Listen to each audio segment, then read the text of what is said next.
Carlos Almaraz. How many people have no idea who that is? Only one doesn't? Really? Okay, and how many know who Carlos Almaraz is? All right, so we got a very weird house here tonight. Hello, beautiful lady. Okay, Carlos Almaraz was just an incredible person, visual artist, a legendary man who we lost to HIV/AIDS in 1989, but that had not stopped his career. LACMA did a huge retrospective of his work just a couple of years ago to sold-out crowds. It was called Playing with Fire, which is why the documentary is called Playing with Fire. So it's important that we know our Chicano, Latino heroes, right? Nothing annoys me more than a young person says, well, I wasn't alive at that time. Well, I wasn't alive when Lincoln was around. I know who he was, so we need to know our heroes. Richard Montoya is one, John Valadez, but a lot of them are, and it's important we know who they are. So you're going to love the film. And before the film, we're going to have a very short but very pithy panel with people that knew him well. So, for the documentary, you'll hear about his career, and it is very personal, but at the same time, it's epic. This will be stories from people that knew him very, very well. So Richard Montoya co-directed the film. Frank can wait. Richard Montoya coming out. He co-directed the film that you're about to see after the panel. John Valadez, amazing visual artist, legend himself. Someday they'll do a film on you. And then here on Zoom, looking like he's at a funeral, is Frank Romero, also a legend. Hey, Frank, can you hear us? Yeah. Oh, he's fixing his hair. I died yesterday. Well, you look good. You're zooming in from Kauai, right? Yes. And this... Elsa and I. And here's... come back, Elsa, mija. This beautiful woman. Give us a big shot of... Who's running this camera? I see her little. I want her big. Elsa Flores Almaraz, a wonderful artist on her own right, who knew Carlos in ways that none of I could, because she was married to him. And she co-directed the film with Richard Montoya. And Barbara Carrasco just got up to go to the bathroom. Oh, there she is. Hi, Barbara. Hi, darling. Now, wait a minute. Are we only going to see Frank big and the three ladies little? How is this working? I seem to be fine. I see. Can someone tell me what's going to happen? Who's running it? I have a bigger head. All right, so let's start. You should be there because there's a mic, and I have mine. There's the beautiful Elsa Flores Almaraz, Barbara Carrasco. Frank, I have no idea who Ivan Carrasco is. Who is that? Who is that? Barbara, do you have your audio on, mija? Can you hear me? There you go. Now we can hear you. All right. So we're going to start. This is going to be fun because it's going to be chisme. Let's start with John Valadez. John Valadez, how did you know Carlos Almaraz? I know, but these people may not. When did you meet him, and how did you know each other? I hope I can make it interesting. I met them. I met all of Los Four in the. Tell them who Los Four were, in case they don't know. Los Four is Beto de la Rocha, the father of Zach de la Rocha, and there was Frank over here, Frank Romero, and Carlos, and Gilbert Magoo Lujan. Magoo. They were the Los Four. There's some artists that came to be Los Four number 5 and Los Four number 6, but that's a longer story. No, I met him in the early 70s, and Carlos basically said to Magoo, because he's the one who brought us, a friend and myself, he says, Magoo, we're not looking for members, we're looking to incorporate. So we basically had to go sit out on the porch as they squabbled and, talked about Chicano art and history and issues. And I'm not kidding. And it wasn't until later that I came back to LA from Long Beach when I finally got out of Cal State Long Beach with an art degree that I tried to join. In those years, we're trying to join art Chicano art collectives because everybody was broke and we had to pull our money together to get a studio and all that. And that's where I finally showed Carlos that I could paint, and I painted differently, so I wasn't a threat to all of their great work. I was, younger and 10 years younger. So that's how I met him. And you later shared a studio, but we'll get that in a minute. Right, yeah. Now, Barbara Carrasco, hi, mija. I know you did a lot of early work. Congratulations on your mural being installed at the Natural History Museum here in LA. That's a big deal. That's right. So Barbara, who has a heart of gold, this woman doesn't have an evil bone in her body. If she does, she hides it really well. Now, you did a lot of work with Cesar Chavez, and I know you're one of the founders of the Dolores Huerta Foundation. I know you did a lot of early work for the UFW, as did Carlos. But did you guys work together, or tell us how you met Carlos? Well, we didn't work together, but Carlos, really encouraged me to work with Cesar. It's kind of amazing all the work he did. He did enormous banners for United Farm Workers, and at a time when artists we didn't get paid for our services, but then again, neither did people on the picket line. Or everybody it was a movement. So we were fully into that into the movement and doing different things. And but I really learned a lot from Carlos. He was a great painter, and he encouraged me to join Walt Public Art Center in Hyman Park. And I lived in Culver City at the time, so that's a long haul over there. But I learned so much from all the painters there. All of them were so gifted, and I was the youngest one. I think I was the youngest one in that group, and but I learned a lot from everybody there. And Carlos was a really, really encouraging person, and it's such a kind human being, a person who lived with passion and integrity, which I definitely respect. And he was very big on mentoring. I think we'll get into that later on as well. He really was very much so. And Frank, I think, I know Carlos the longest, and Frank probably second, because Carlos and I met in grade school at Humphreys Elementary School. What are you laughing at, Humphreys? Oh, who laughed? Frank? I went to Euclid Avenue. I'm sorry. Anyway, so at Humphreys, we had this mutual friend, Ishmael Ramos. I loved Ishmael. And at that time, I was Eddie Guerrero. My middle name is Dan, so I was Eddie. And Carlos, at that time, was known as Charles. So he would say, Charles, you've got to meet my friend Eddie. And he would say to me, Eddie, you've got to meet my friend Charles. And he kept at it, and we finally said, fine. And one day in the schoolyard at Humphreys, Ishmael Ramos introduced us.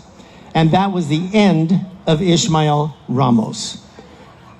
Carlos and I connected as best friends, and we were from that age of 8, 9 years old to the day he died. We went off as adventurers to New York City in 1962. Come on. Two Chicanos from East LA in 1962. People were not flying back and forth. So he was a very brave and adventurous soul. So Frank, after me, I think he knows Carlos longer, because I remember coming out on a trip, because I stayed in New York 20 years. Carlos stayed, I think, 4 months. And he went back later with Frank. But Frank, when I was coming out for trips to LA, that's when I met you through Carlos. So you had met Carlos where? At school, right? Where? We were both freshmen at the new college in town in East LA, the first East LA college, Cal State LA. And we were both 18 years old, and from the class of 59. Wow. So we were the college class of 1963. We were both 18 years old. It's hard to believe we were ever that young. I know it frightens 18-year-olds out there going, holy shit. Well, let's be real.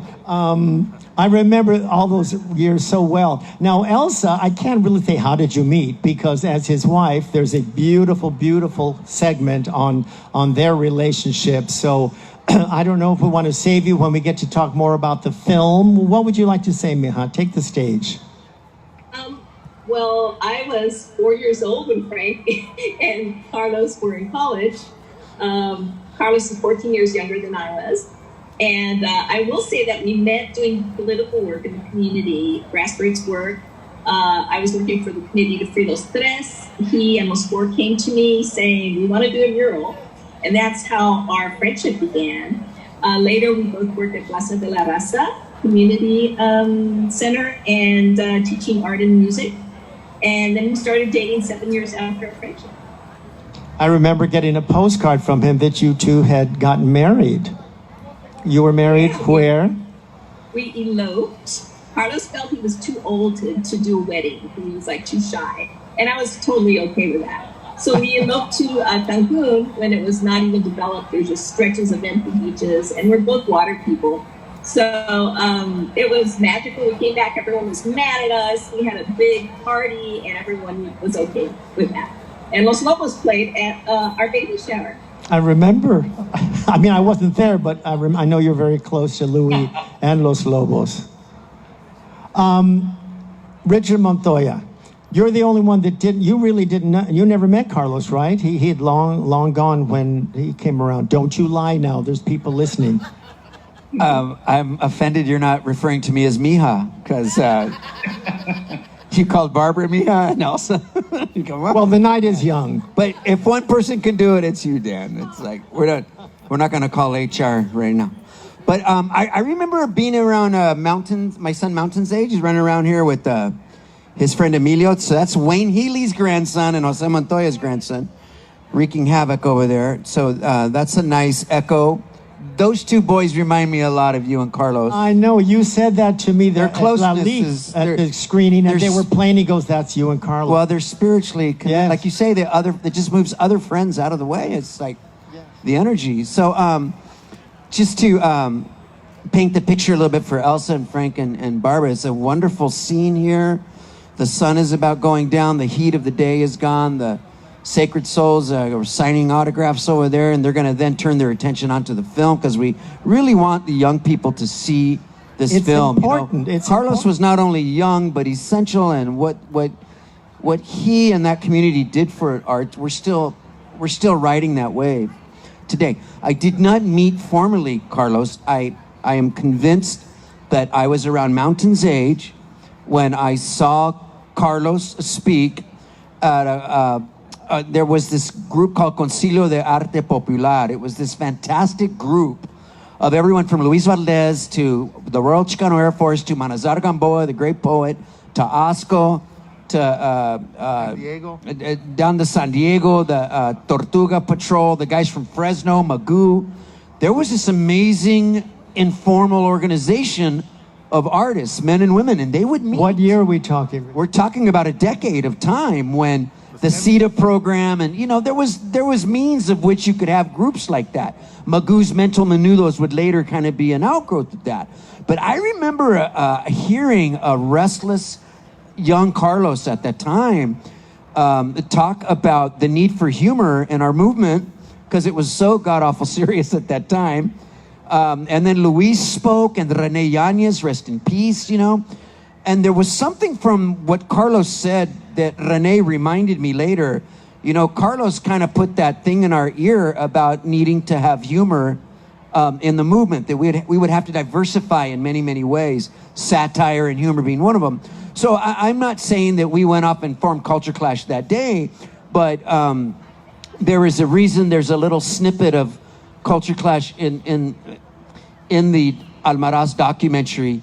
And actually, Elsa and our editor, they really strung that together because I was embarrassed. I didn't want to impose, but there was something about the brilliant Monty Python-esque humor of Carlos Almaraz that's up there with Andy Kaufman. It's there when you watch him doing his monologue in front of the burrito stand. This man was a genius. Like a lot of a handful of our people.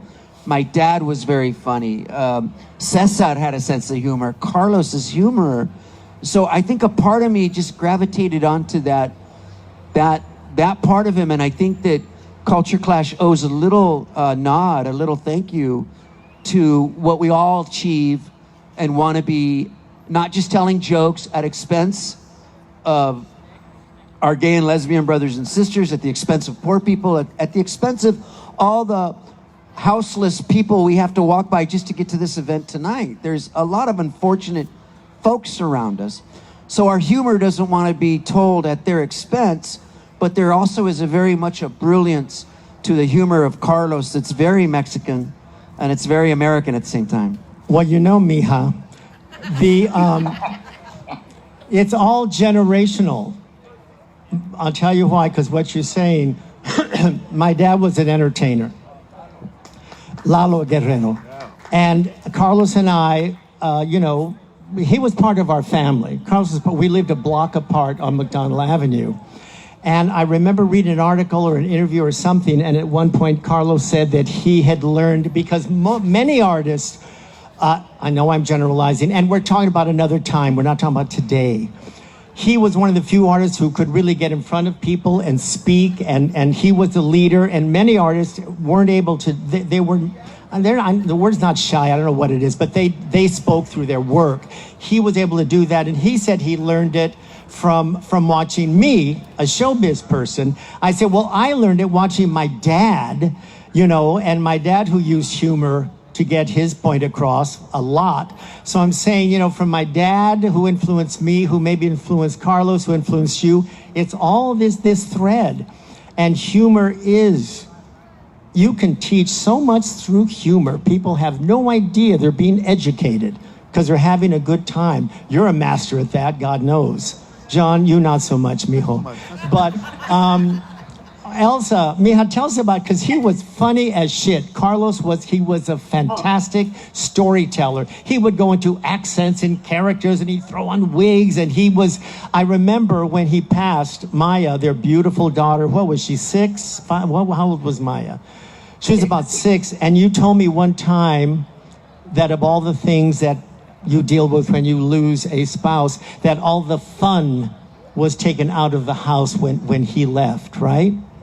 Absolutely. Yeah. Well, it's a sad time, but yes, he was just he was hilarious. I mean, slapstick, hilarious, comic timing humor, which was genius, and always kept us laughing. He was always breaking out and dancing in jig, and even the titles of his paintings were humorous. And that is one thing that I hope the movie got across. We wanted to do more, but that would be a whole other episode of Carlos, because there was so much there to talk about in a sense of humor. And of course, one of his main characters was the buffo, and he felt that he was a buffo, and he would portray the buffo as being the tragic comic. And he felt that he was a tragic comic because, as you will see in the movie, he had lots of demons he was dealing with, and he had crashes and burns, and his whole hero's journey was all about that and all about transformation.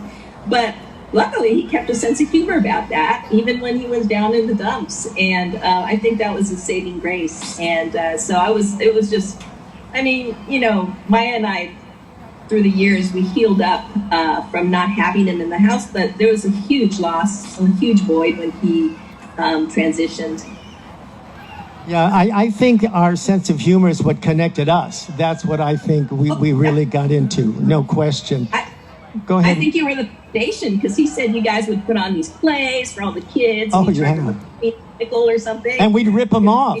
We would do shows for the kids, and we would buy these things. They were called nickels, and there were 20 of them, were 5 cents, and we'd sell 3 for a penny. So we were making like $10 off a 5-minute thing, Yeah, we had fun. Now, Frank, humor is not your strong suit. So no, I'm not judging. It's just a statement. I mean, look at him. But tell us, what connected you two in school when you met? Was it your work? No, it's so funny because I had already spent basically at 18, 4 years at Otis Art Institute.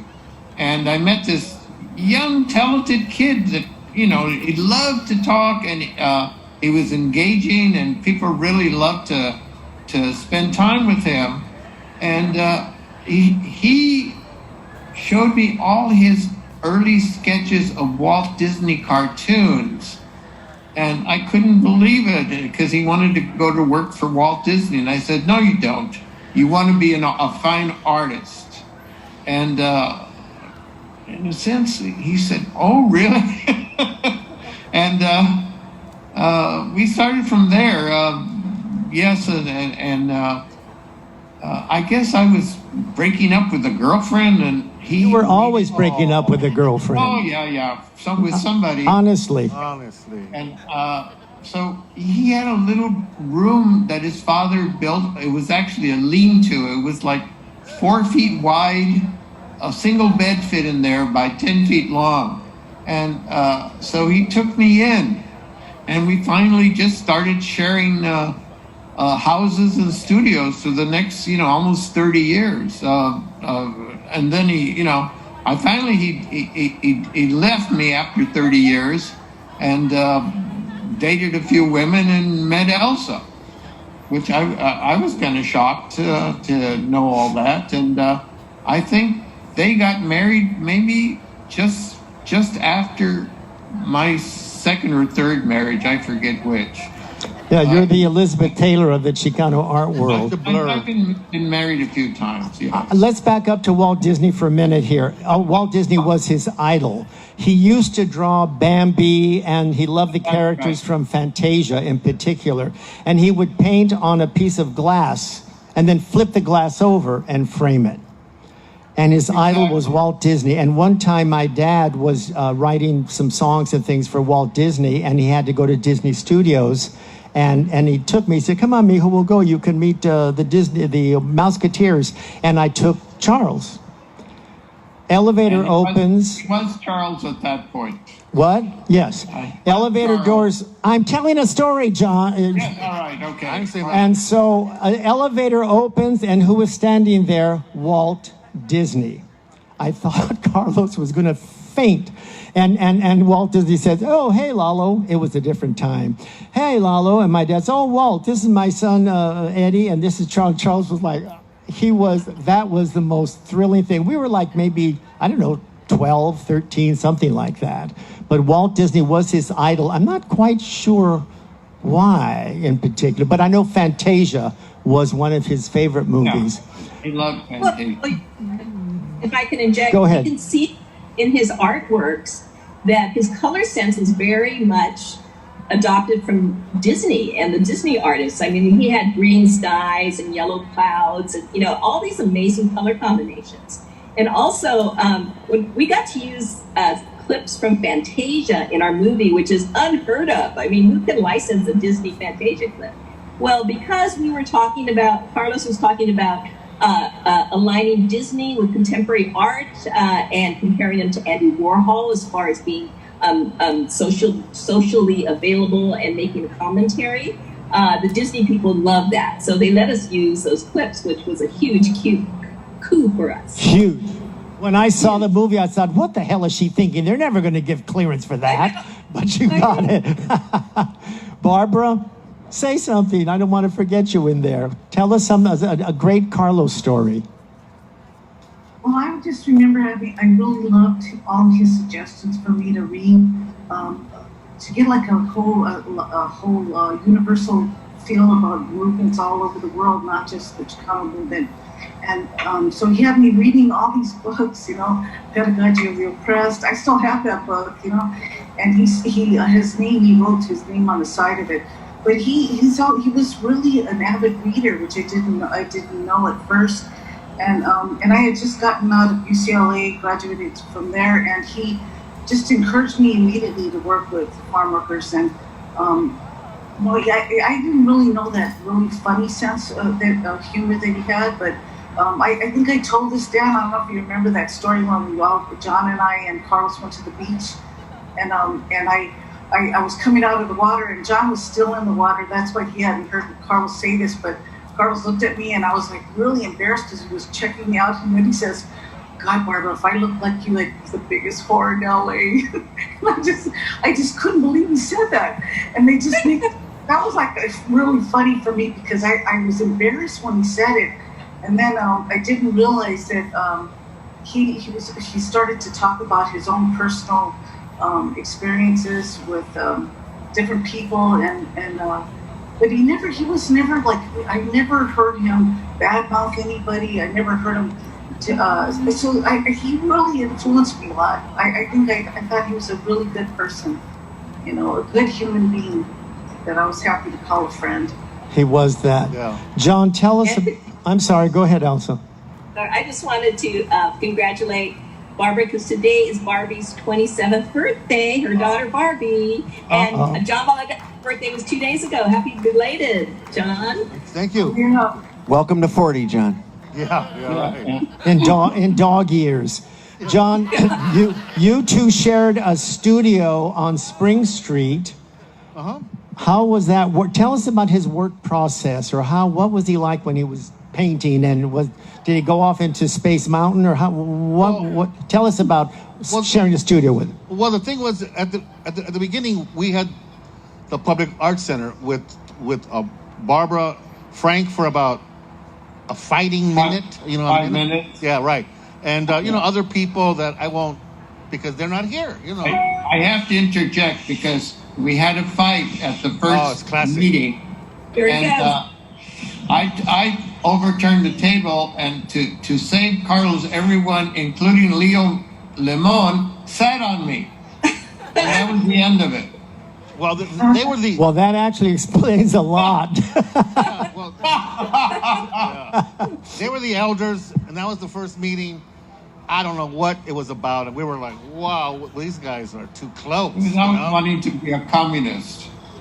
Yeah, okay. Socialist. Yeah, we did have the Vietnam flag, the Viet Cong flag. Yeah. For, He went for to a while. Cuba. He was very political. China, Cuba. But the thing was, okay, we had the Public Arts Center, and it, you know, Barbara and Dolores Guerrero Cruz was part of it. Richard Walt. Of course, Richard, our good brother, Richard. So we were all there for about 3 years, and then Barbara went to the farm workers, and people kind of came and went. You get a key if you pay rent. I want to put a microphone on these guys back here. I don't know what. They don't need a microphone. They're reenacting the pedo. Like, Yeah, well, you know, what's Frank, the pedo? They got inspired by. But anyway, and then at a certain point, the downtown art scene was happening in the late 70s, early 80s. Rent was dirt cheap, 10 cents a foot and stuff, and so we found a space downtown. We basically abandoned Rich Eduardo. A lot of us did, but he really thrived because he turned it into the space we had was on Avenue 56, Fig, across from the Highland Theater.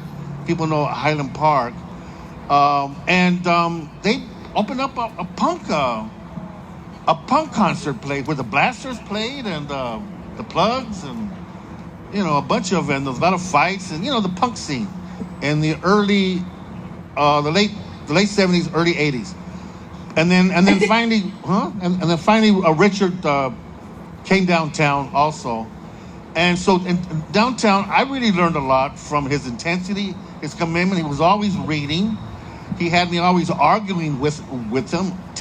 We were all 10 years younger than these guys, and just learned a lot. You know, I became the guy's shadow, and I got turned on to pastel. I've always been a realist, and he taught me a little bit of color sense. When you watch him work, we would work to like reggae music, extremely loud, in those years, and it was just a wonderful time. You know, and we did murals together. We did murals with Barbara. Elsa would show up. I mean, there was a certain time. It was a particular time. And it was just wonderful. It was just a wonderful time. I want to say one quick thing about murals, and I want to talk to Richard about the film and how you were able to pull it all together, Elsa, the two of you talk about it, because that's huge. But I want to make it clear, and I probably first time saying this in public, the first mural Carlos ever did was at Lalo's nightclub at age 16. Didn't know that. Wow. I know. I didn't know either. I only remembered it a few years ago. There was Not one single photo that I'm aware of. But my dad had this nightclub on Brooklyn Avenue, Lalo's. And in the corner, there was one corner where instead of a corner, there was a wall. And my dad said, that wall, it needs something. Maybe Carlos can paint something on the wall. Wow. And my dad had been doing all these comedy songs, El Marciano en la Tierra, the Ardillitas, Pancho Lopez. He had done a whole bunch of them. And Carlos painted all these caricature figures on that wall.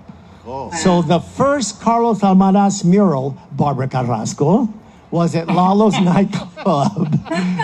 And Elsa, I figured there's got to be a photo somewhere, because, they used to have a lady with camera who'd go around, take snapshots, and then for $5 you put it in a frame. I'm thinking somebody is sitting in front of that mural, We'll but find it. Can I a little tidbit about the Public Arts Center before you move on?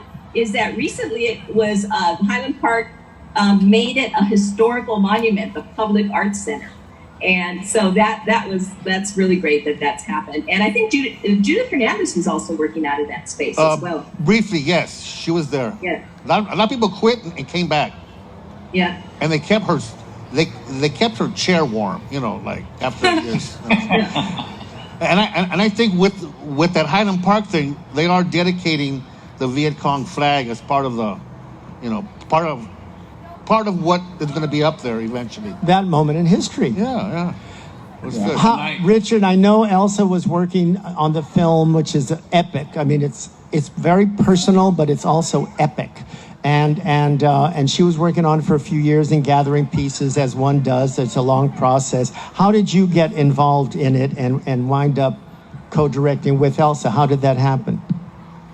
Well, I mean, I thought there was going to be a play, and I was pitching Elsa that there's an opera with all of the Peter Sellers collaborations with Gronk.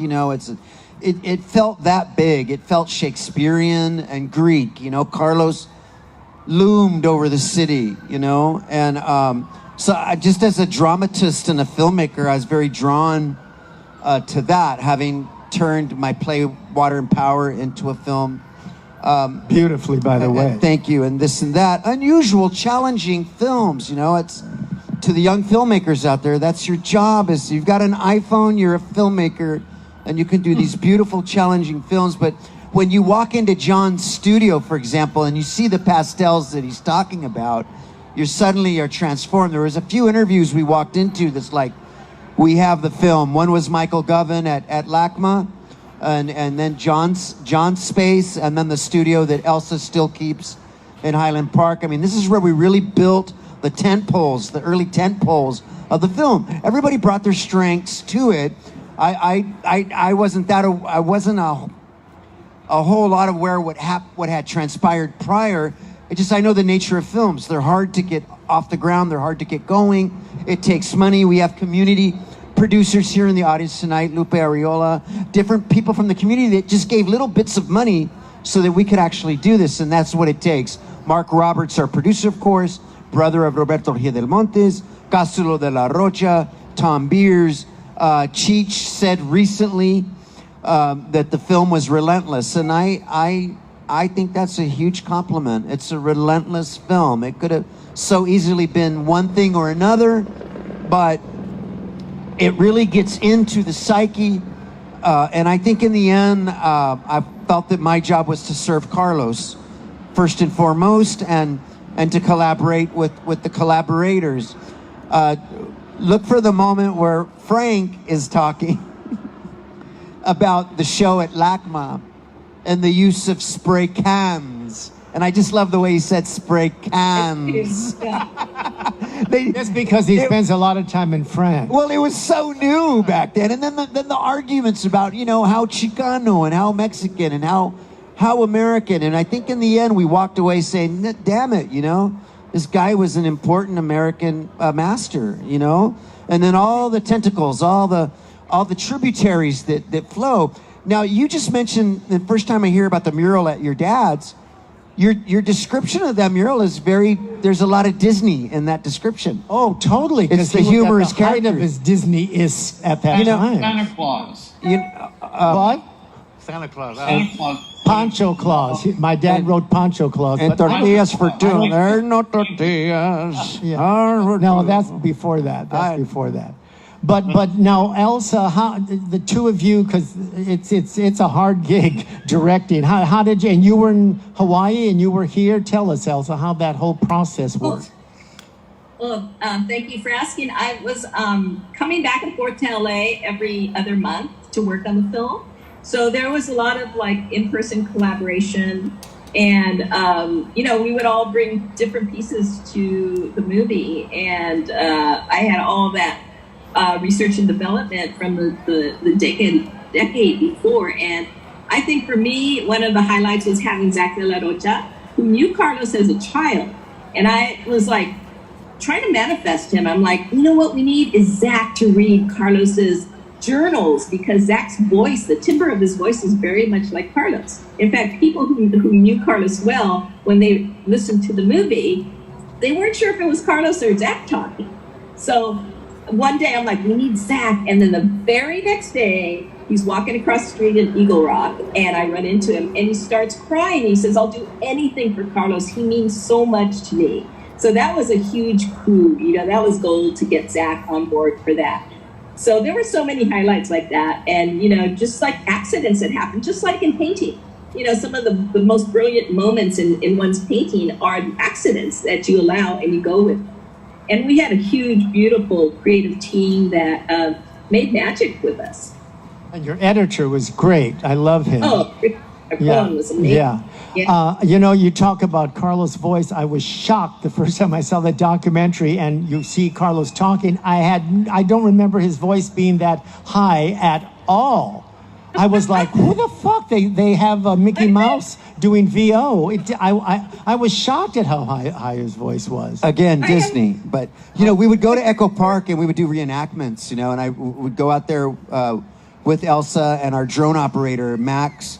And then I would go out basically with a small team of actors, troops, to try to embody Carlos painting next to the lake. My son Mountain plays Carlos as a little boy in a church, and we didn't have permits or stuff, for this, but we would go to East LA, very close to Brooklyn Avenue and your dad's old shop, and we'd find a church. And sure enough, we would try to reenact these fantastic stories, as Elsa says, that both Carlos tell and the voice of Zach. Zach saw the film not long ago, and he was very moved and wanted our team and Elsa to know that.